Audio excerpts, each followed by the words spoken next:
Sarah, a 45-year-old librarian, had been single for 3 years after her divorce when she decided to try online dating to meet someone who shared her love of books and quiet evenings. She joined HeartConnect, a popular dating website that promised to match compatible singles based on detailed personality profiles and shared interests that would lead to meaningful relationships. Sarah had been hesitant about online dating, but felt ready to find companionship with someone who appreciated her interests in literature, gardening, and spending time with her teenage daughter.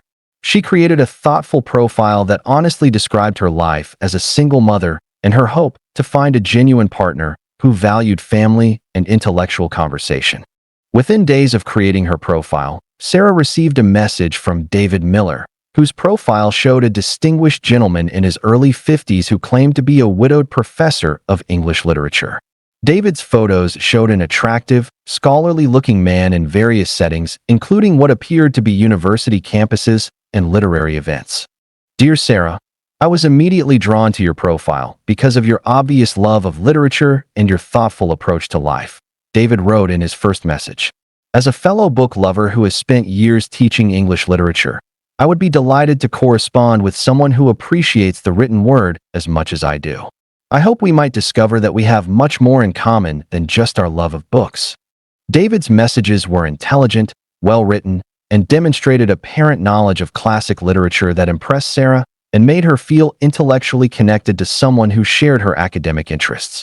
His communication style was respectful, patient, and focused on getting to know her as a person rather than rushing toward romantic declarations. Over several weeks, Sarah and David exchanged lengthy messages about books they had read, places they had traveled, and their philosophies about life and relationships. David seemed genuinely interested in Sarah's work at the library, her relationship with her daughter, and her thoughts about finding love again after divorce. David shared stories about his late wife, who had died of cancer 3 years earlier, and his struggle to rebuild his life while continuing to teach literature at what he claimed was a small private college in another state. His descriptions of grief and healing resonated with Sarah's own experience of loss and recovery after her divorce.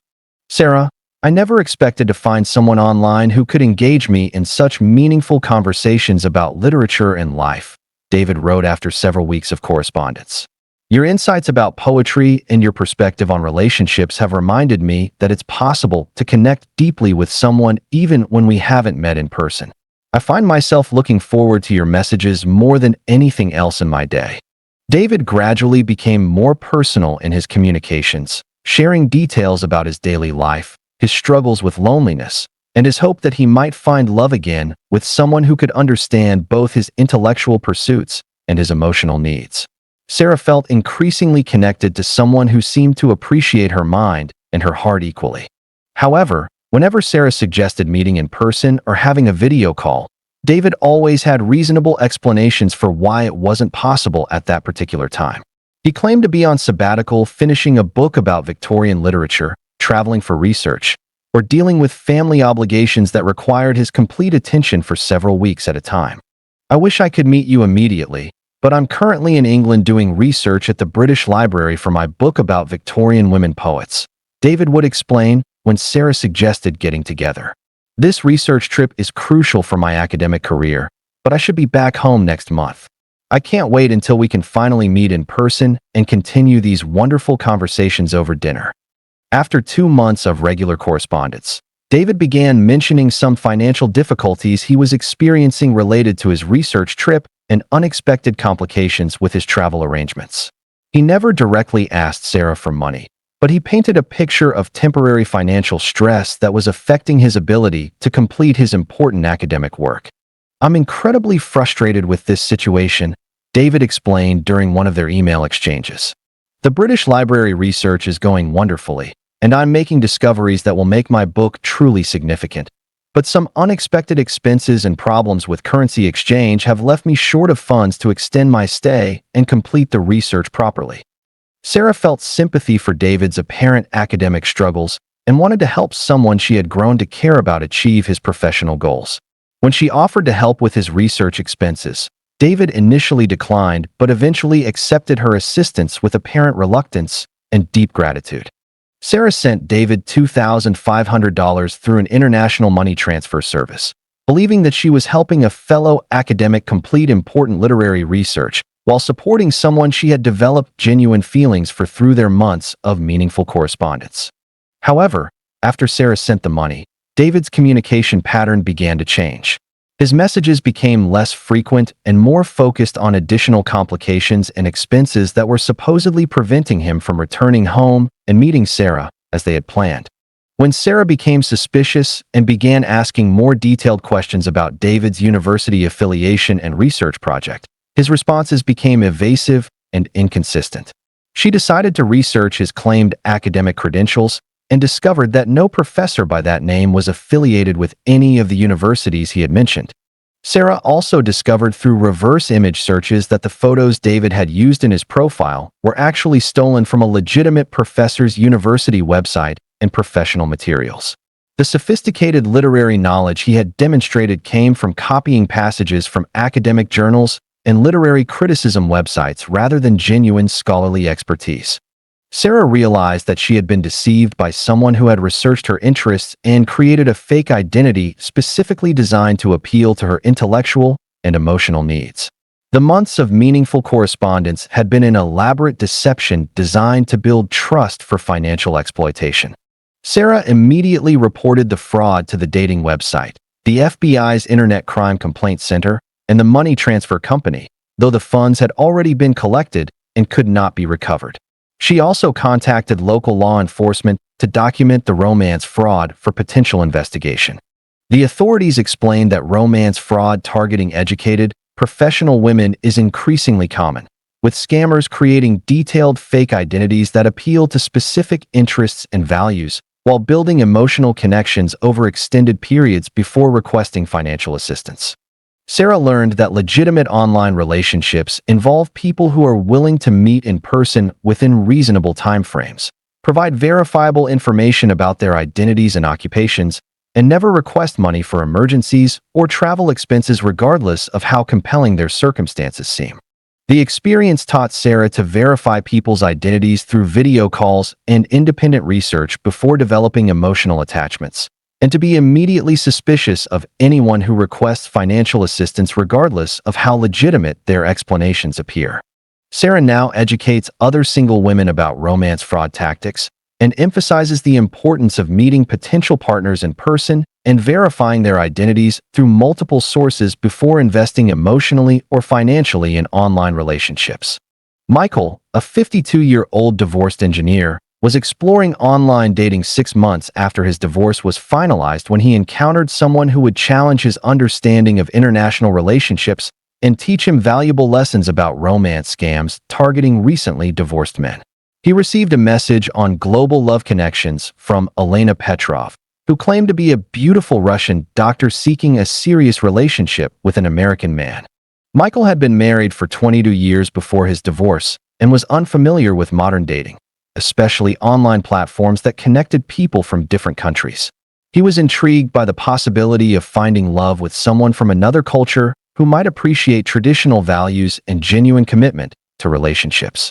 Elena's profile featured stunning photos of an attractive woman in her 30s who claimed to work as a pediatric surgeon in Moscow. Her messages were written in slightly imperfect English that seemed authentic for someone whose first language was Russian, and she expressed genuine interest in American culture and finding a stable, loving relationship with a professional man. Hello, Michael. I hope you will forgive my English as I am still learning, but I wanted to write to you because your profile shows a serious man who values family and commitment, Elena wrote in her first message. I am a doctor in Moscow who believes that love can cross any distance when two people have compatible hearts and minds. I would be honored if you would consider corresponding with a woman from Russia who dreams of finding true partner for life. Elena's messages were charming, sincere, and focused on learning about Michael's life, career, and values rather than making romantic declarations. She shared details about her work as a children's doctor, her close relationship with her elderly mother, and her desire to find a man who would appreciate her dedication to both family and career. Over several weeks, Michael and Elena exchanged messages about their different cultures, their experiences with marriage and divorce, and their hopes for finding lasting love with someone who shared their values of loyalty, family commitment, and professional achievement. Elena seemed genuinely interested in learning about American culture and asked thoughtful questions about Michael's work as an engineer, his relationship with his grown children, and his adjustment to single life after his long marriage. Her curiosity seemed authentic, and her responses demonstrated apparent intelligence and emotional maturity. Michael, I am so grateful to have found someone who understands the importance of family and career balance, Elena wrote after several weeks of correspondence. In Russia, we value men who work hard and provide for family, but many Russian men do not appreciate educated women like myself. I hope that American men are different and can respect women who has both professional success and traditional values. Elena gradually shared more personal details about her life in Moscow, including photos of her apartment, her workplace at a children's hospital, and family gatherings that seemed to support her claims about her background and profession. The photos appeared authentic and consistent with her descriptions of her life and relationships. However, whenever Michael suggested visiting Russia to meet Elena or arranging for her to visit the United States, she always had reasonable explanations for why such meetings weren't possible at that particular time. She claimed to be working intensive shifts at the hospital, caring for her sick mother, or dealing with visa complications that prevented international travel. Michael, I dream of a day when we can meet in person and begin our life together. But right now I have so many responsibilities that make travel impossible, Elena would explain when Michael suggested meeting. My mother's health is very poor, and I cannot leave her alone, and my work at hospital requires me to be available for emergency surgeries with children who depend on me. After 3 months of regular correspondence, Elena began mentioning some financial difficulties she was experiencing related to her mother's medical care and problems with her salary at the hospital due to economic conditions in Russia. She never directly asked Michael for money, but she painted a picture of financial stress that was affecting her family's well-being. I am worried about my mother's medical treatment because doctors say she needs expensive surgery that our insurance does not cover completely, Elena explained during one of their email exchanges. I am working extra shifts at hospital, but medical costs in Russia are very high for elderly people, and I am struggling to pay for treatment she needs to recover her health. Michael felt deep sympathy for Elena's family situation and wanted to help someone he had grown to care about during their months of correspondence. When he offered to help with her mother's medical expenses, Elena initially declined but eventually accepted his assistance with apparent reluctance and overwhelming gratitude. Michael sent Elena $3,500 through an international money transfer service, believing that he was helping the woman he loved care for her sick mother while demonstrating his commitment to their developing relationship and his willingness to support her family during a difficult time. However, after Michael sent the money, Elena's communication pattern began to change. Her messages became less frequent and more focused on additional family emergencies and financial crises that were supposedly preventing her from meeting Michael or moving forward with their relationship plans. When Michael became suspicious and began asking more detailed questions about Elena's medical practice and family situation, her responses became inconsistent and evasive. She claimed that discussing work details violated patient confidentiality and that family stress was making it difficult for her to communicate regularly. Michael decided to investigate Elena's identity more thoroughly and discovered through reverse image searches that the photos she had used were stolen from a Russian model's social media accounts and fashion photography portfolios. The hospital photos and family pictures were also stolen from various online sources. Michael also discovered that the slightly imperfect English that had seemed authentically Russian was actually a calculated strategy used by scammers to create believability while avoiding the sophisticated grammar and vocabulary that might seem suspicious from someone claiming limited English skills. Michael realized that he had been deceived by an elaborate romance scam specifically designed to target divorced American men who might be vulnerable to international relationship appeals and willing to provide financial support to foreign women claiming to need assistance with family emergencies. Michael immediately reported the fraud to the dating website, the FBI's Internet Crime Complaint Center, and local law enforcement. He learned that Russian romance scams targeting divorced American men are extremely common and often involve detailed fake identities supported by stolen photos and fabricated personal histories. The authorities explained that legitimate international relationships involve people who are willing to meet through video calls, provide verifiable information about their identities and occupations, and never request financial assistance for family emergencies regardless of how compelling their circumstances appear. Michael learned that authentic online relationships require verification through multiple forms of communication and independent research, and that anyone who consistently avoids video calls or in-person meetings while requesting financial assistance should be considered a potential scammer. The experience taught Michael to be much more cautious about international online relationships and to insist on video verification and extensive communication before developing emotional attachments to people he had never met in person. Michael now educates other divorced men about international romance scams and emphasizes the importance of verifying identities through video calls and independent research before providing emotional or financial support to online romantic interests. Jennifer, a 38-year-old single mother, was using social media to stay connected with friends when she received a message that would test her openness to unexpected romance and teach her valuable lessons about social media romance fraud. She was contacted by Captain James Anderson, who claimed to be a U.S. Army officer deployed overseas and expressed interest in getting to know her after seeing her posts in a community group about single parenting.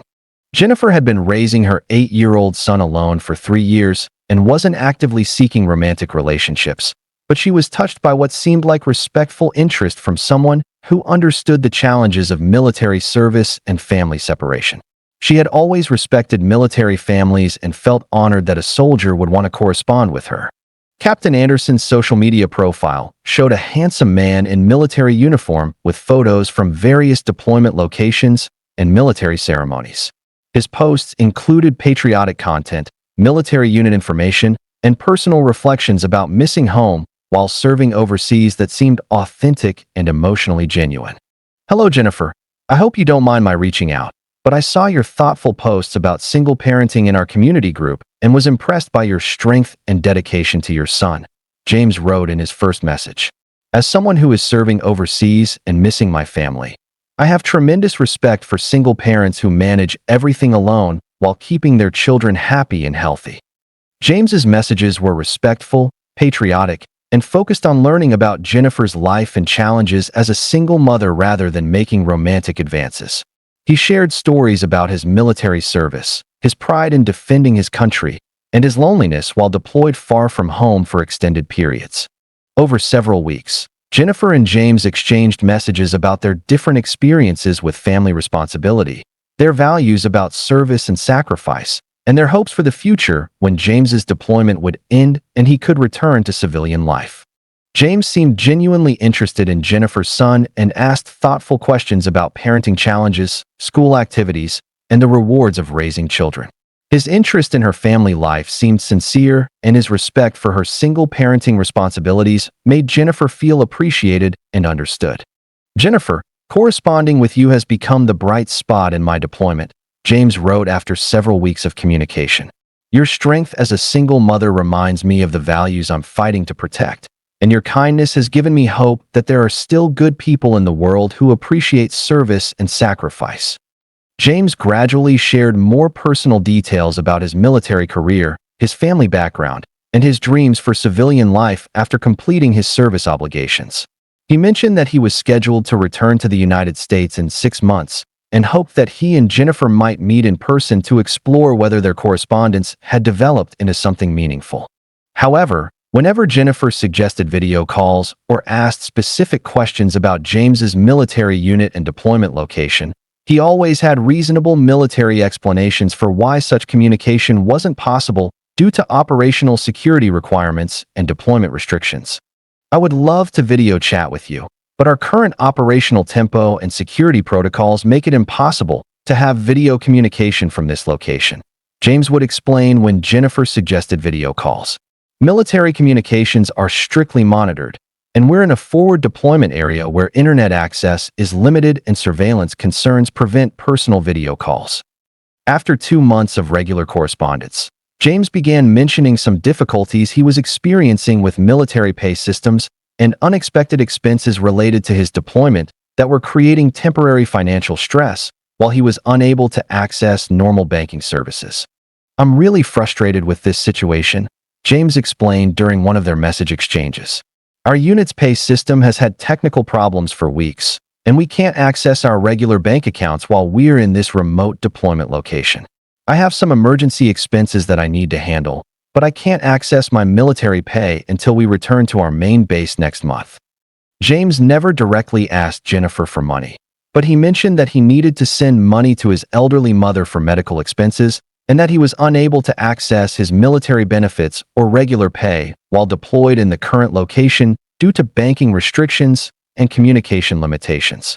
Jennifer felt sympathy for James's apparent military service complications and wanted to help someone who was serving their country and dealing with bureaucratic problems beyond his control. When she offered to help with his family emergency, James initially declined but eventually accepted her assistance with apparent reluctance and military honor. Jennifer sent James $1,800 through a money transfer service, believing that she was helping a deployed soldier care for his elderly mother while supporting someone who was sacrificing for their country and developing genuine feelings for her and her son.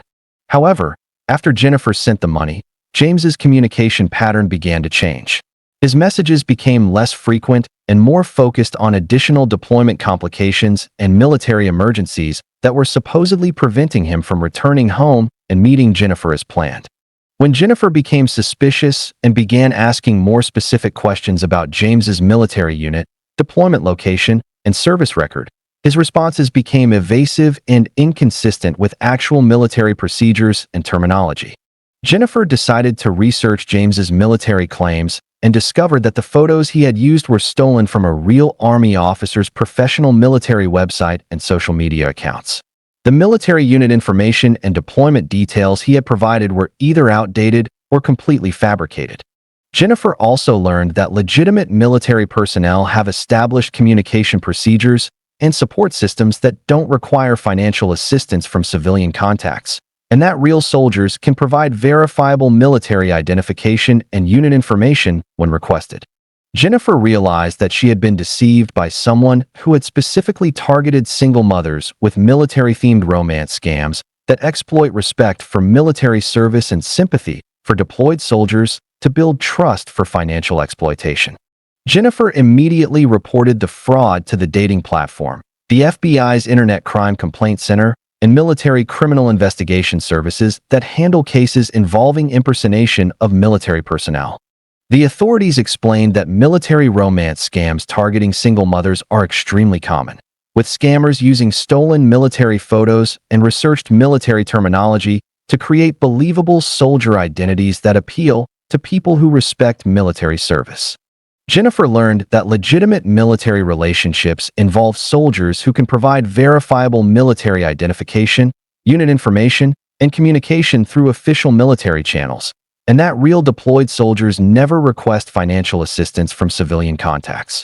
The experience taught Jennifer to be immediately suspicious of anyone claiming military service who requests money for any reason, and to verify military claims through official military channels before developing emotional attachments to people claiming to be deployed soldiers.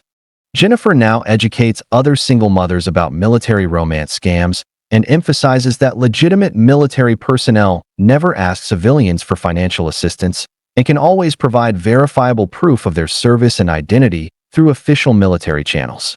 Robert, a 61-year-old widowed retiree, had been lonely since his wife's death 2 years earlier when he decided to try online dating to find companionship during his retirement years.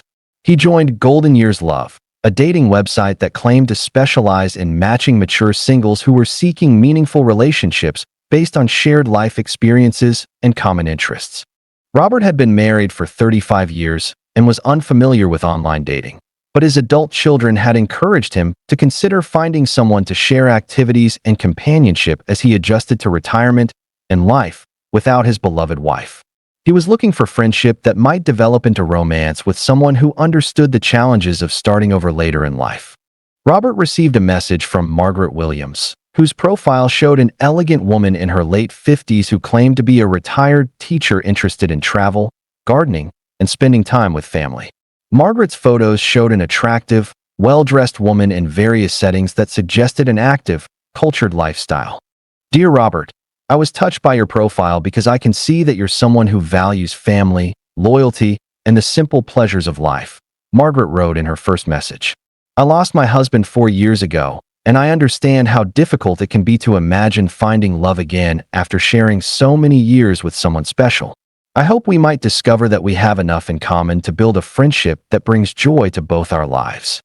Margaret's messages were warm, mature, and focused on learning about Robert's life experiences, his adjustment to retirement, and his relationship with his adult children and grandchildren.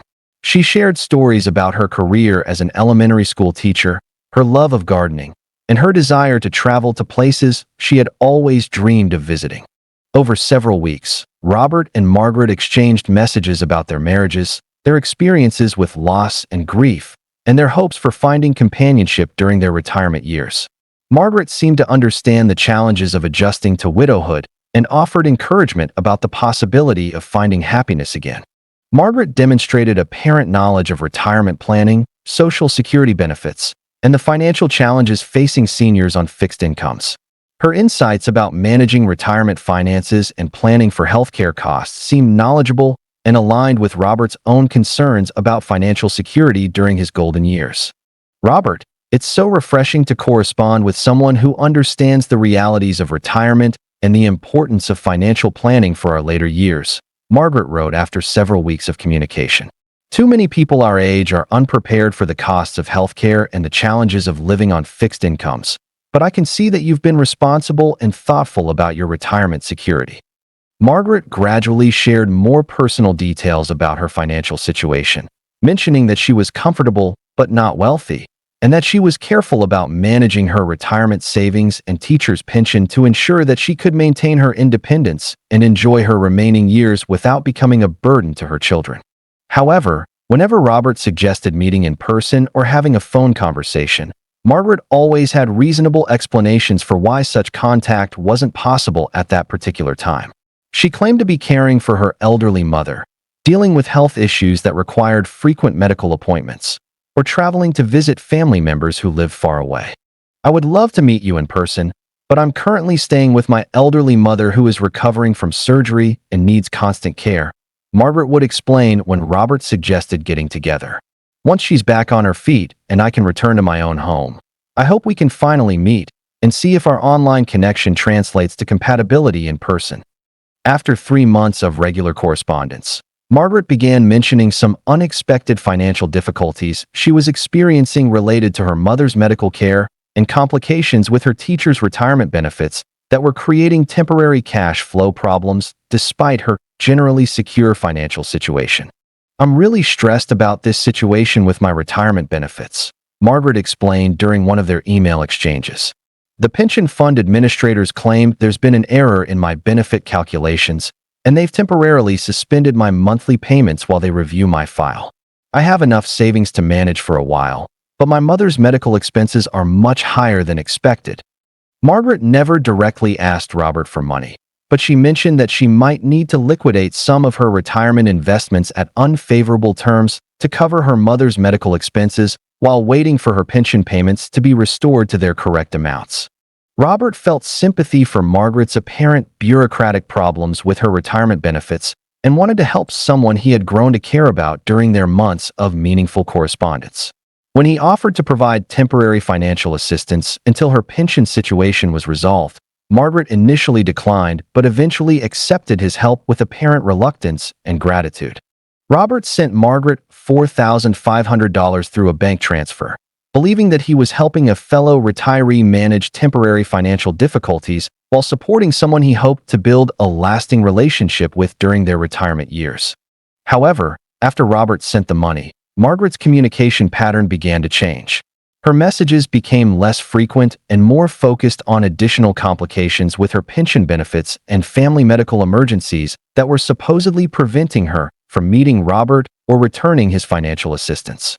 When Robert became suspicious and began asking more specific questions about Margaret's pension fund and retirement benefits, her responses became evasive and inconsistent with actual retirement system procedures and terminology.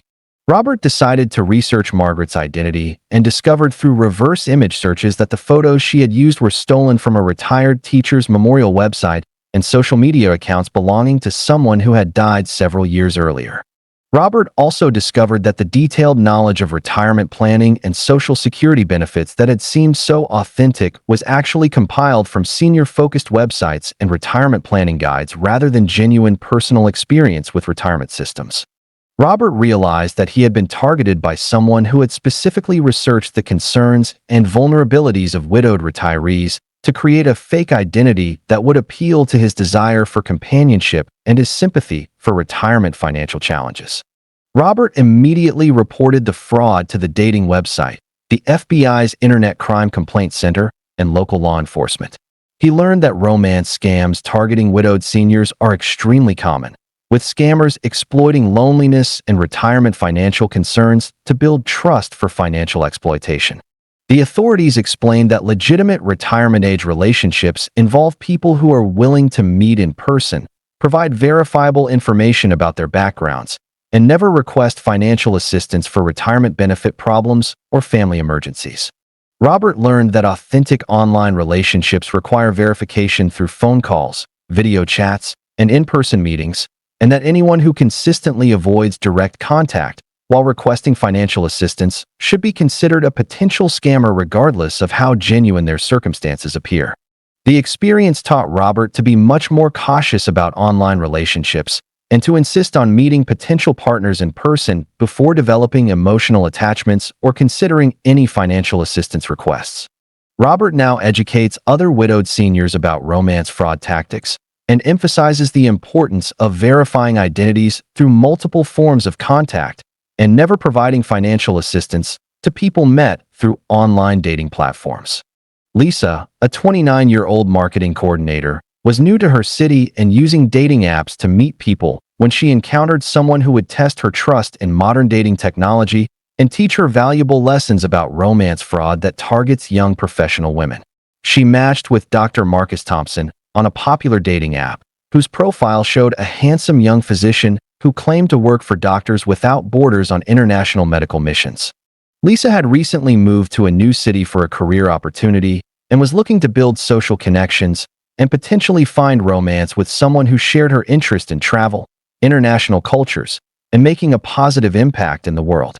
She was attracted to people who combined professional success with humanitarian values. Dr. Thompson's profile featured attractive photos of a man in his early 30s wearing medical scrubs and casual clothing in various international settings that appeared to show him working in medical clinics in developing countries. His bio mentioned his medical degree, his work with international relief organizations, and his passion for providing healthcare to underserved populations worldwide. Hi Lisa, I was immediately drawn to your profile because of your obvious intelligence and your interest in international travel and cultural experiences, Marcus wrote in his first message. As someone who spends most of my time working in remote locations around the world, I rarely have the opportunity to connect with someone who appreciates both professional achievement and global humanitarian work. Marcus's messages were sophisticated, well-educated, and demonstrated apparent knowledge of international healthcare, medical terminology, and global humanitarian issues that impressed Lisa and made her feel connected to someone who shared her values about making a difference in the world. Over several weeks, Lisa and Marcus exchanged messages about their careers, their travel experiences, and their shared interest in international development and humanitarian work. Marcus seemed genuinely interested in Lisa's marketing career and asked thoughtful questions about her work and her adjustment to living in a new city.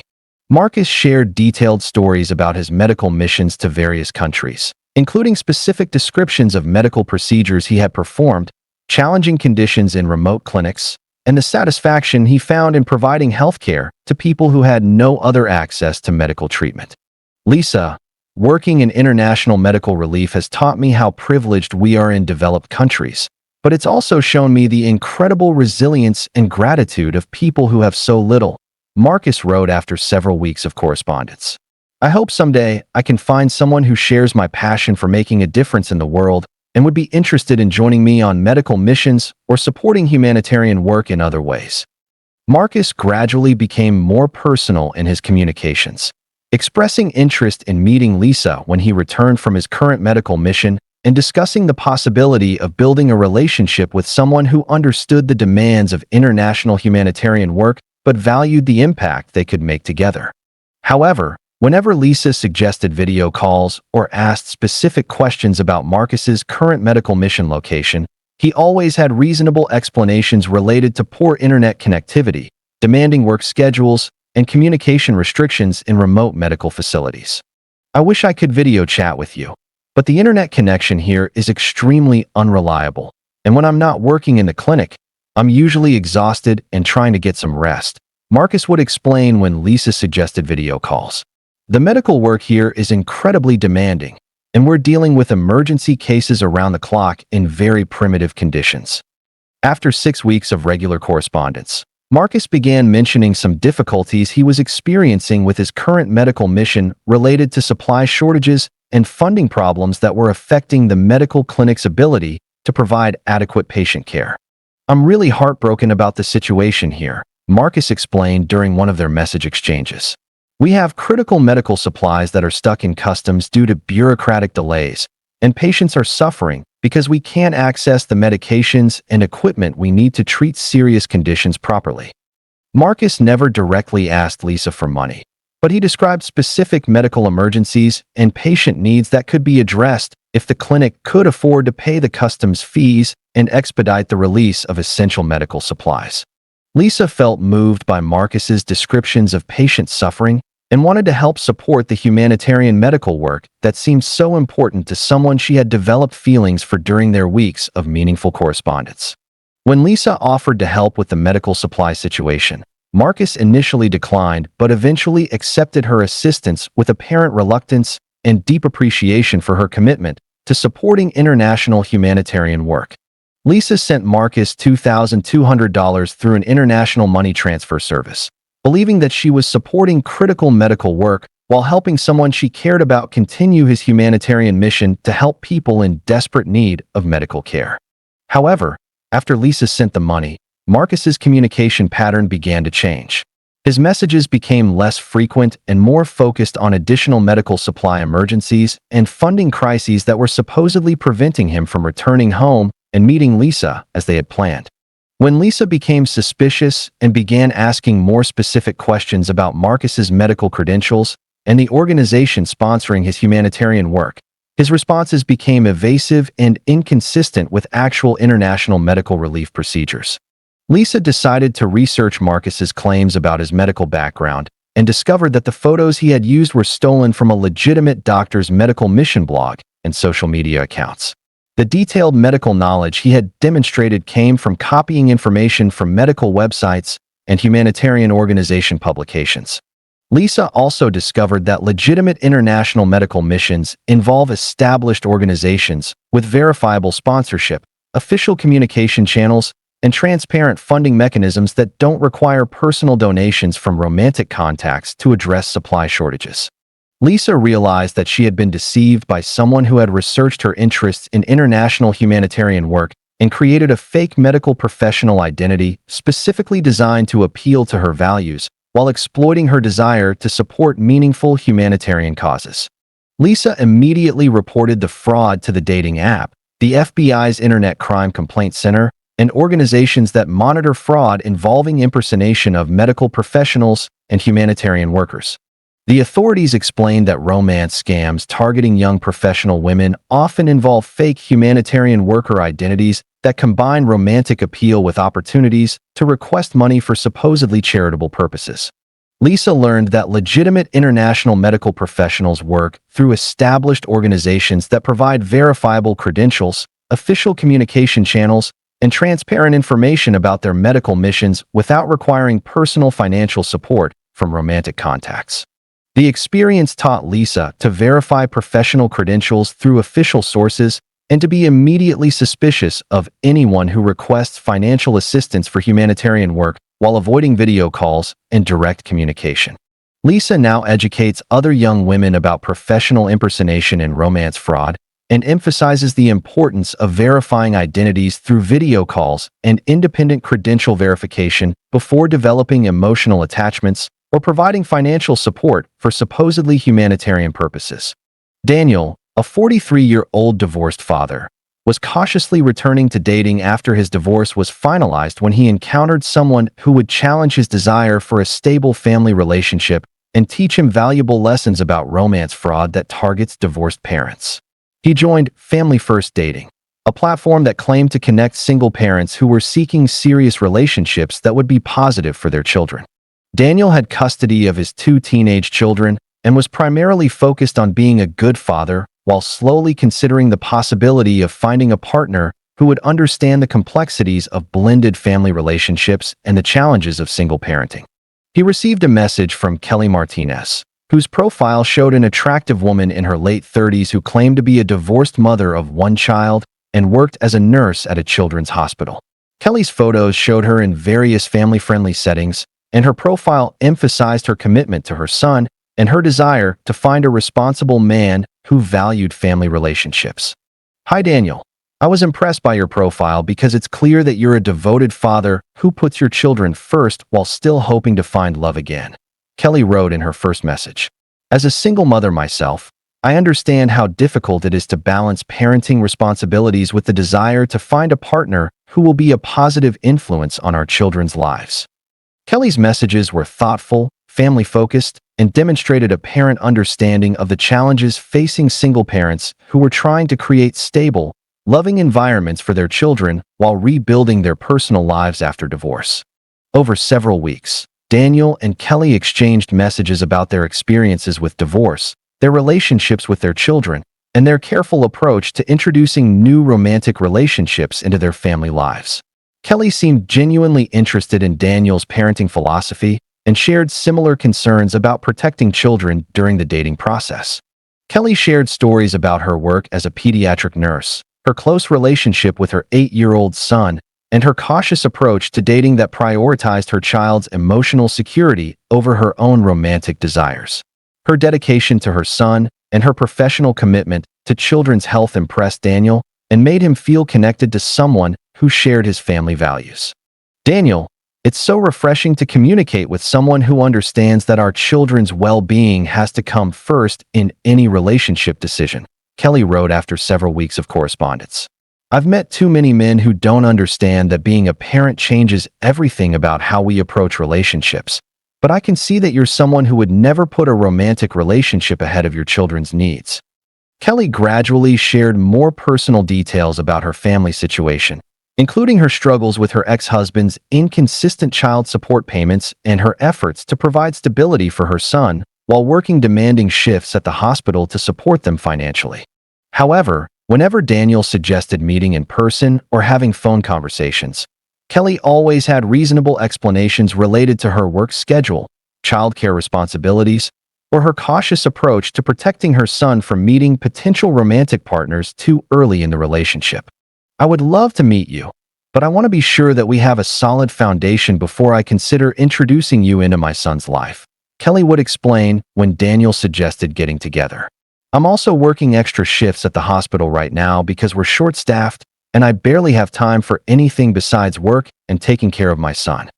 After 2 months of regular correspondence, Kelly began mentioning some financial difficulties she was experiencing related to her son's medical needs and complications with her ex-husband's child support obligations that were creating temporary stress while she tried to maintain stability for her child. I'm really worried about my son's situation, Kelly explained during one of their message exchanges.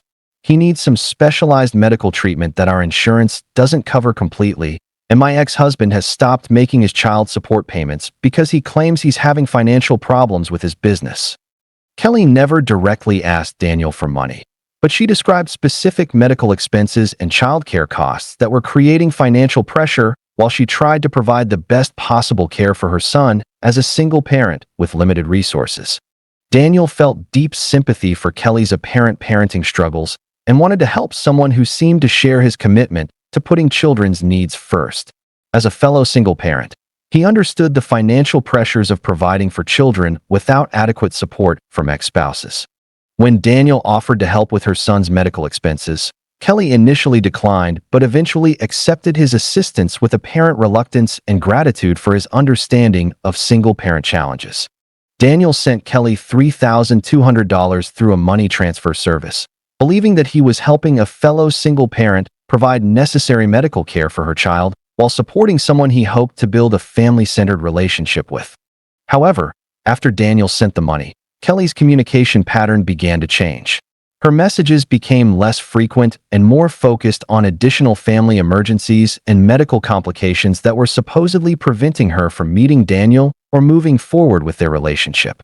When Daniel became suspicious and began asking more specific questions about Kelly's nursing credentials and her son's medical situation, her responses became evasive and inconsistent with actual healthcare procedures and single-parent experiences. Daniel decided to research Kelly's identity and discovered that the photos she had used were stolen from a legitimate nurse's professional website and social media accounts. The detailed knowledge of pediatric healthcare and single parenting challenges had been compiled from parenting websites and medical information rather than genuine personal experience. Daniel also learned that legitimate single parents who are seriously dating are willing to meet potential partners through video calls and in-person meetings, and that responsible parents don't request financial assistance for children's medical expenses from people they have never met in person. Daniel realized that he had been targeted by someone who had specifically researched the concerns and vulnerabilities of divorced single parents to create a fake identity that would appeal to his desire for a family-focused relationship and his sympathy for single parenting challenges. Daniel immediately reported the fraud to the dating website and law enforcement agencies. He learned that romance scams targeting divorced parents often exploit concerns about children's welfare and the challenges of single parenting to justify requests for financial assistance. The authorities explained that legitimate relationships between single parents involve careful, gradual introductions that prioritize children's emotional security and never involve financial emergencies that require assistance from new romantic interests. Daniel learned that authentic relationships with single parents require verification through multiple forms of communication and should never involve requests for money related to children's needs, regardless of how compelling the circumstances appear. The experience taught Daniel to be more cautious about online relationships that seem perfectly tailored to his specific circumstances and to insist on meeting potential partners in person before considering any emotional or financial investment in the relationship. Daniel now educates other single parents about romance fraud tactics and emphasizes that legitimate relationships develop slowly with appropriate boundaries and never involve financial emergencies requiring assistance from new romantic partners. Patricia, a 55-year-old healthcare administrator, was dealing with recent empty nest syndrome when she decided to explore online dating to find companionship during this new phase of her life. She joined Mature Love, a dating website that claimed to specialize in helping accomplished professional women find meaningful relationships with successful, established men. Patricia had focused on her career and raising her 2 children for 25 years as a single mother, and now that her children were adults living independently, she felt ready to prioritize her own happiness and find a partner who could appreciate her professional achievements and life experience. She received a message from William Cross, whose profile showed a distinguished gentleman in his early 60s who claimed to be a successful international business consultant specializing in import-export operations. William's photos showed a well-dressed, professional-looking man in various business settings and travel destinations. Dear Patricia, I was immediately impressed by your profile because it's clear that you're an accomplished woman who has successfully balanced career and family responsibilities, William wrote in his first message. As someone who has spent years building my international business while traveling the world, I have tremendous respect for professional women who have achieved success through their own dedication and intelligence. William's messages were sophisticated, respectful, and focused on learning about Patricia's career achievements, her relationship with her adult children, and her interests in travel and cultural experiences. He seemed genuinely interested in her professional accomplishments and her perspectives on business and life. Over several weeks, Patricia and William exchanged messages about their careers, their travel experiences, and their shared appreciation for professional success and personal achievement. William seemed to understand the challenges of balancing work and personal life while building a successful career. William shared detailed stories about his international business ventures, including specific countries where he had developed business relationships, cultural experiences from his travels, and his expertise in international trade regulations and business development strategies. Patricia, my business has taken me to over 40 countries, And I've learned that success in international commerce requires understanding both business principles and cultural nuances, William wrote after several weeks of correspondence. I'm looking forward to scaling back my international travel and finding someone to share the experiences and financial security that I've built over decades of hard work. William gradually became more personal in his communications, expressing interest in finding a mature relationship with someone who could appreciate both professional success and the finer things in life that his business achievements had made possible. However, whenever Patricia suggested meeting in person or having video calls, William always had reasonable business explanations for why such communication wasn't possible due to his current international business commitments and travel schedule in remote locations. I would love to video chat with you, but I'm currently in Southeast Asia finalizing some major business contracts that require my complete attention, William would explain when Patricia suggested video calls. The time zone differences and my intensive business schedule make it difficult to arrange calls, but I should be back in the United States next month when we can finally meet in person. After 6 weeks of regular correspondence, William began mentioning some complications with his current international business deal that were creating temporary cash flow problems despite the potentially lucrative nature of the business opportunity he was developing. I'm incredibly frustrated with this business situation, William explained during one of their email exchanges. I have a major import deal that will generate substantial profits, but some unexpected regulatory requirements and customs issues have created temporary cash flow problems that are preventing me from completing the transaction. William never directly asked Patricia for money, but he described specific business opportunities and financial arrangements that could be resolved if he could access additional capital to complete his import transactions and secure the profitable business contracts he had been negotiating. Patricia felt sympathy for William's apparent business challenges and was impressed by his apparent success and international business expertise. When she offered to help with his business cash flow situation, William initially declined but eventually accepted her assistance with apparent reluctance and business professionalism. Patricia sent William $5,800 through an international money transfer service, believing that she was helping a successful businessman complete a profitable transaction while supporting someone she hoped to build a mature, financially secure relationship with. However, after Patricia sent the money, William's communication pattern began to change. His messages became less frequent and more focused on additional business complications and international regulatory issues that were supposedly preventing him from returning home and meeting Patricia.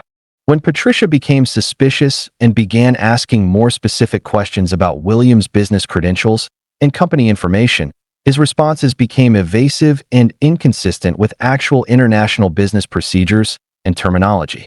Patricia decided to research William's business claims and discovered that the photos he had used were stolen from a legitimate business consultant's corporate website and LinkedIn profile.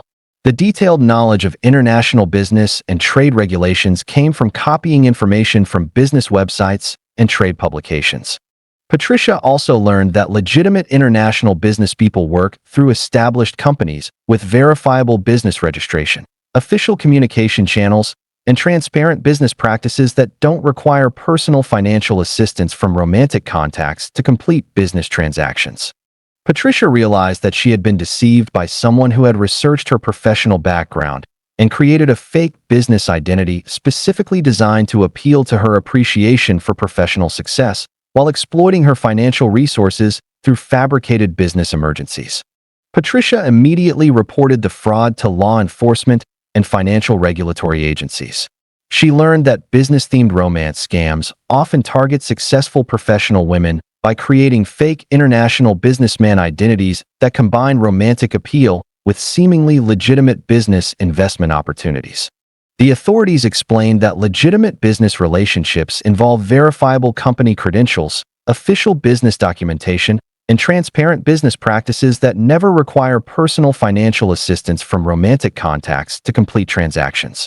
Patricia learned that authentic relationships with successful business people require verification through official business channels and should never involve requests for money related to business operations, regardless of how legitimate the business opportunities appear. The experience taught Patricia to verify business credentials through official sources and to be immediately suspicious of anyone who requests financial assistance for business purposes while avoiding video calls and direct verification of their professional identity. Patricia now educates other professional women about business-themed romance fraud and emphasizes the importance of verifying business credentials and never mixing romantic relationships with business financial assistance. Marcus, a 36-year-old teacher, was using online dating to find someone who shared his interest in education and community service when he encountered someone who would test his trust in professional credentials and teach him valuable lessons about romance fraud that targets educators and helping professionals. He matched with Dr. Amanda Foster on a dating app designed for college-educated professionals. Dr. Foster's profile showed an attractive woman in her early 30s who claimed to be a clinical psychologist working with trauma victims and disadvantaged youth. Her photos showed her in professional settings, and her bio mentioned her doctoral degree, her work with nonprofit organizations, and her commitment to making a positive impact in people's lives. Hi Marcus, I was drawn to your profile because it's clear that you're someone who has dedicated his career to helping others through education, Amanda wrote in her first message. As someone who works in mental health, I have tremendous respect for teachers who are often the first line of support for children and families who are struggling with various challenges. Amanda's messages were intelligent, professionally knowledgeable, and demonstrated apparent expertise in psychology, child development, and educational issues that impressed Marcus and made him feel connected to someone who shared his commitment to helping others through professional service. Over several weeks, Marcus and Amanda exchanged messages about their work with students and clients, their shared concerns about funding cuts to education and social services, and their mutual interest in making a positive difference in their communities through their professional careers. Amanda shared detailed stories about her clinical work with trauma victims, her research on childhood resilience, and her volunteer work with nonprofit organizations that serve disadvantaged populations. Her knowledge of psychological terminology and therapeutic approaches seemed authentic and professionally sophisticated. Marcus, it's so refreshing to correspond with someone who understands that working in helping professions requires both professional competence and genuine caring for the people we serve, Amanda wrote after several weeks of communication. Too many people don't appreciate the emotional demands of our work or the satisfaction that comes from knowing that we're making a real difference in people's lives. Amanda gradually shared more personal information about her background, including her journey through graduate school, her challenges with student loan debt from her doctoral program, and her ongoing research project on trauma recovery that she hoped would contribute to better treatment approaches for abuse survivors. However, whenever Marcus suggested meeting in person or having video calls, Amanda always had reasonable professional explanations for why such communication wasn't possible due to her demanding clinical schedule, research deadlines, or ethical considerations related to her current patient caseload.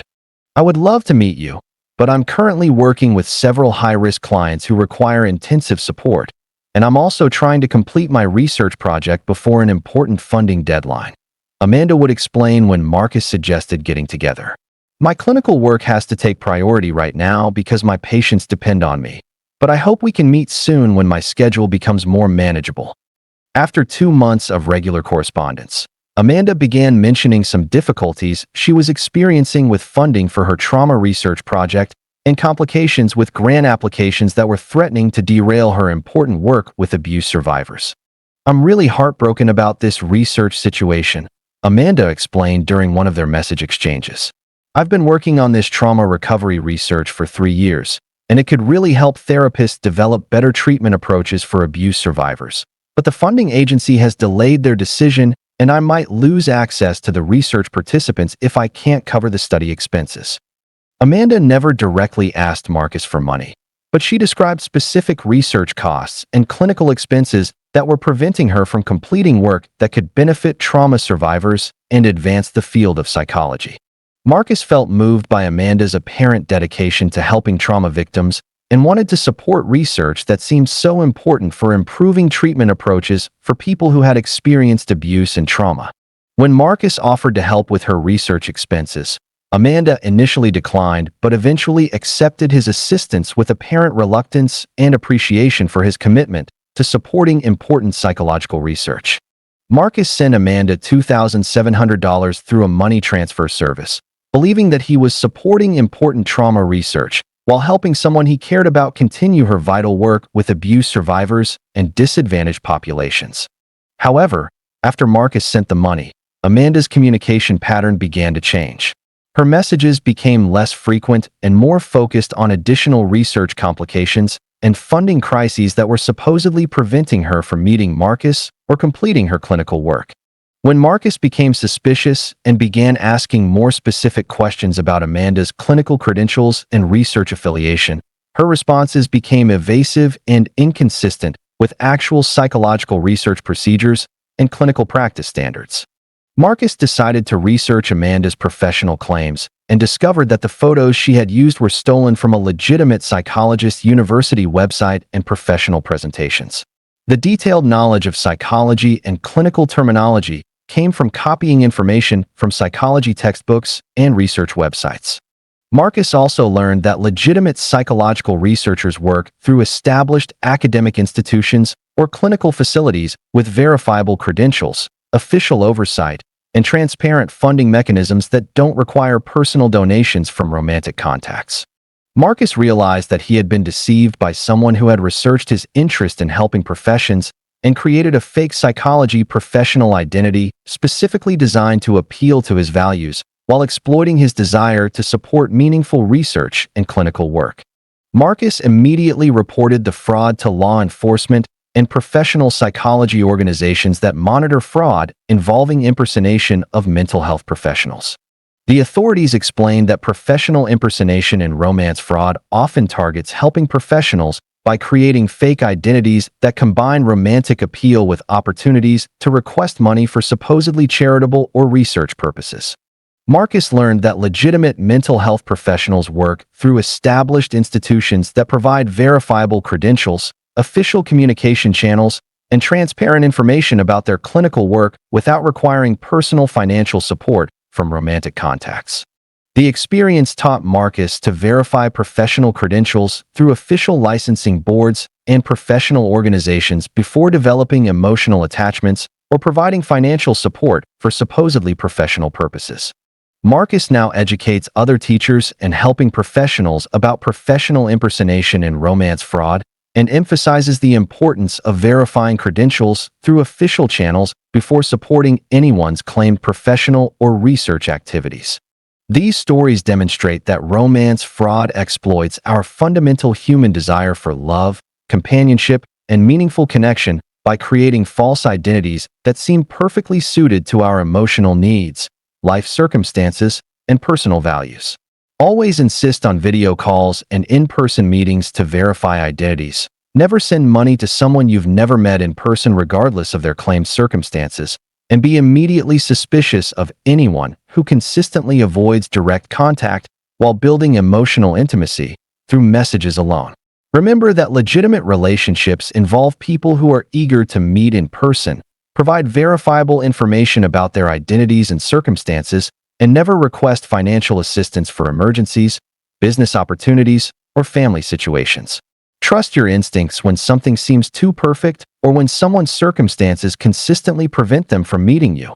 And protect yourself by taking time to verify relationships through multiple forms of direct contact before investing emotionally or financially in online romantic connections.